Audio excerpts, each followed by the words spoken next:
Oke, bismillahirrahmanirrahim. Assalamualaikum warahmatullahi wabarakatuh. Ah, Bertemu lagi dengan saya Rudi Hartono.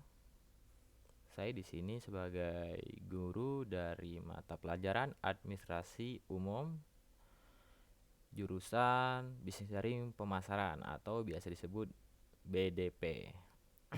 Oke, pada kali ini saya akan menjelaskan tentang pengertian administrasi. Nah, oke. Apa sih administrasi itu? Oke, kalau yang masih penasaran atau yang masih belum tahu, masih bingung administrasi itu apa, saya akan jelaskan. Oke, dari sini pertama, pengertian administrasi. Secara dalam pengertian, administrasi itu ada pengertian secara sempit, ada juga secara umum ya. Nah, pertama saya akan jelaskan pengertian secara sempit. Di sini dalam arti sempit, administrasi diartikan sebagai kegiatan tata usaha kantor meliputi kegiatan catat mencatat, surat menyurat, pembukuan, dan pengarsipan surat, serta hal-hal yang bersifat teknis, ketetausahaan sehingga menciptakan kerjasama antara anggota organisasi untuk mencapai tujuan. Oke, yang masih bingung, mungkin apa sih? Contohnya apa sih? Nah, sini saya aja jelaskan ya kan. Maksudnya, jadi intinya adalah misalkan seperti ini nih. Seperti kamu misalkan masuk sekolah ke SMK Negeri 8 Pontianak, ya.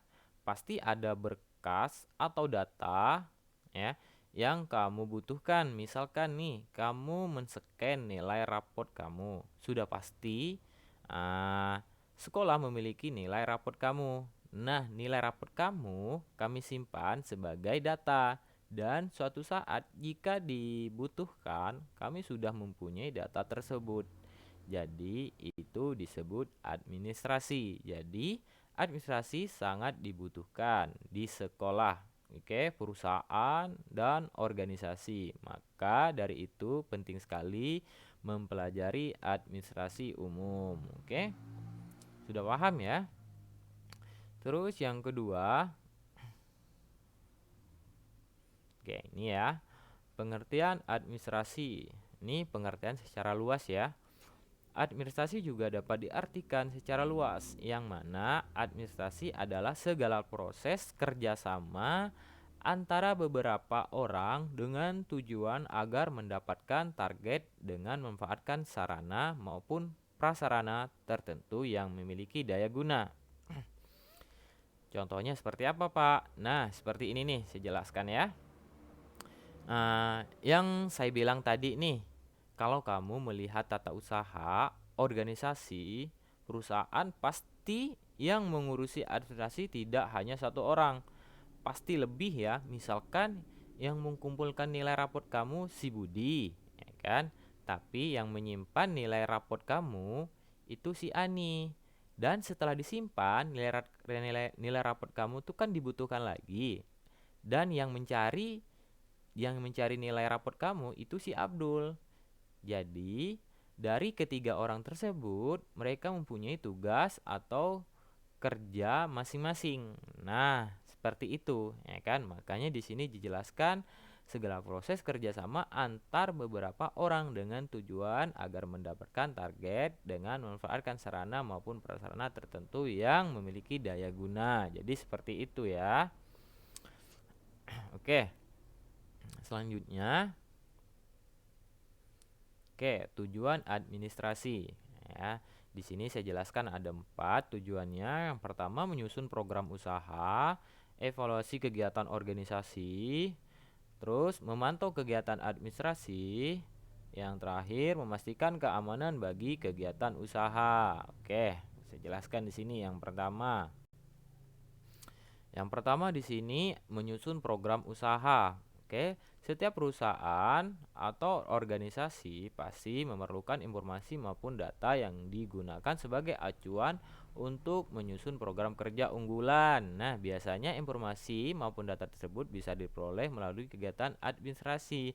Hal ini yang menjadi alasan kenapa proses administrasi dilaksanakan secara sistematis, sebab dengan begitu baik informasi maupun data yang dibutuhkan bisa ditemukan secara lebih mudah. Misalkan contohnya nih, misalkan ya, si Adi seorang pengusaha atau wirausahawan, dan dia menjual minuman. Misalkan nih, tahun ini si Adi melihat dari ini ya, data penjualan itu minuman es boba rasa cincau atau coklat gitu ya. Ada dua rasa nih, es boba cincau, es boba coklat. Saya contohkan seperti itu ya. Dan ternyata setelah dilihat dari proses transaksinya dari tahun 2020, itu es boba rasa coklat itu yang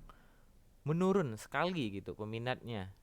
Jadi pendapatan dari es boba rasa coklat itu sedikit, ya kan?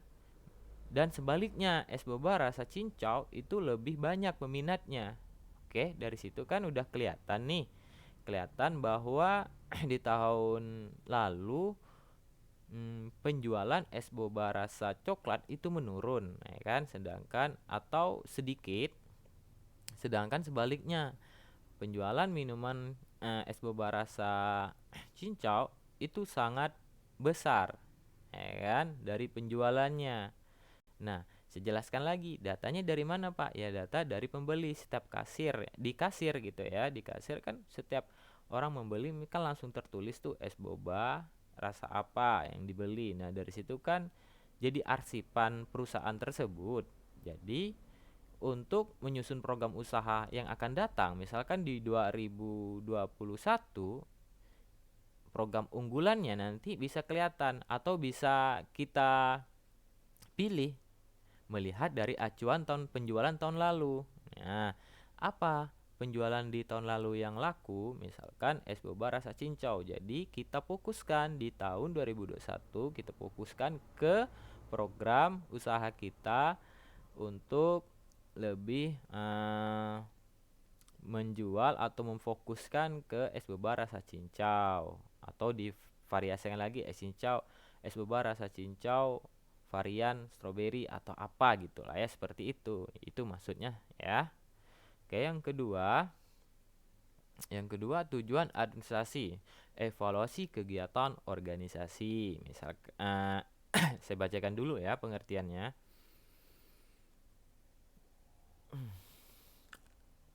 Dengan adanya sistem administrasi yang baik, maka membantu sebuah organisasi atau perusahaan untuk melihat beragam informasi dan data.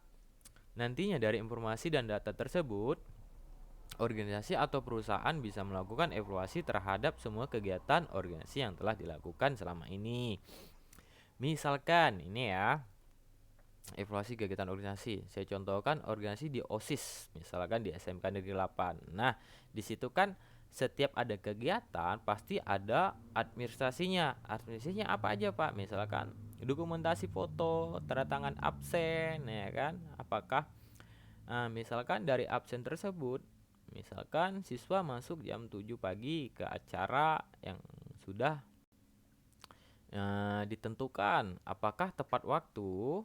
Nah, itu kan yang dibahas pas evaluasi kegiatan kan seperti itu, tepat waktu. Nah, dokumentasinya seperti apa? Nah, kan ada gambarannya dari situ, bukti yang real gitu, otentik. Dari situ kita bisa lihat atau bisa mengevaluasi dari dokumentasi yang sudah dilakukan sama panitia. Jadi seperti itu ya. Makanya itu fungsinya administrasi, dari proposal, anggarannya. Jadi kelihatan semua ada administrasinya. Makanya penting sekali administrasi tersebut. Oke, yang selanjutnya ya. Oh, ini loncat langsung ke 4, gak apa-apa, berarti ketukar nih slide-nya ya, gak apa-apa. Nih, tujuan administrasi, memantau kegiatan administrasi. Oke.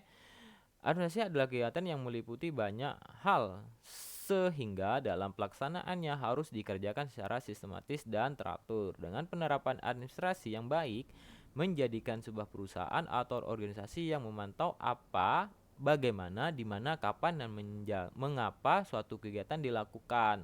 Nah, jadi seperti itu. Nih saya contohkan misal dalam perkantoran ya, memantau kegiatan administrasi, ya kan.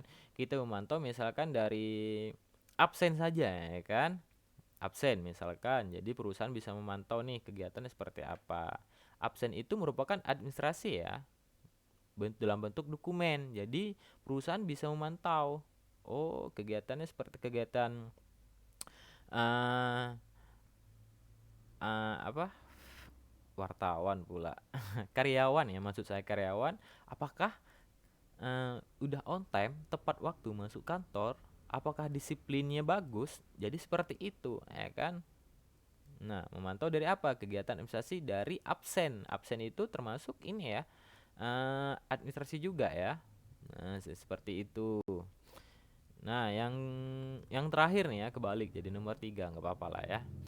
Memastikan keamanan bagi kegiatan usaha.